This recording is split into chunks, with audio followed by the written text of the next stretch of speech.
Dengan ini menyatakan tata tertib. Universitas Boswa Makassar kembali menerima mahasiswa baru untuk tahun ajaran 2021-2022. Penyambutan, penerimaan, dan pengukuhan mahasiswa baru Unibos ini dikemas dalam bentuk Basic Character and Study Skill atau BCSS yang diikuti 1.359 mahasiswa baru.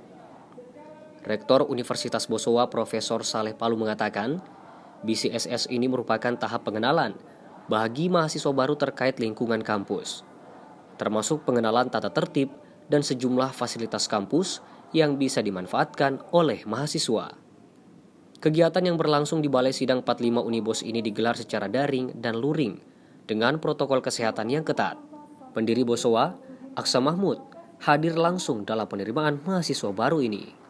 Setiap tahun kita lakukan ini, karena ini untuk menekankan kepada mahasiswa sebelum memasuki suatu perguruan tinggi khususnya Unibos harus kita berikan orientasi dulu, ya, orientasi terkait dengan program-program yang akan kita berikan mereka, terutama terkait dengan tata tertib kampus Unibos.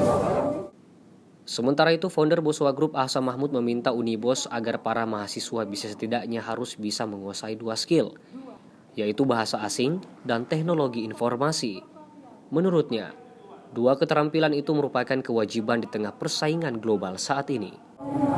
Anak-anak kita tamat dengan bisa bahasa Inggris, karena pertama sekarang ini sudah milenial dan isyaratnya itu global. Anak milenial itu anak global. Jadi saya harapkan kenapa titik beratkan bahwa alumni Boswa harus bisa bahasa Inggris, karena supaya dia bisa global. Kedua, kenapa anak Boswa harus IT? Karena 2 ilmu ini yang bertaruh di global ini, bahwa orang yang bisa bahasa Inggris dan orang yang bisa IT.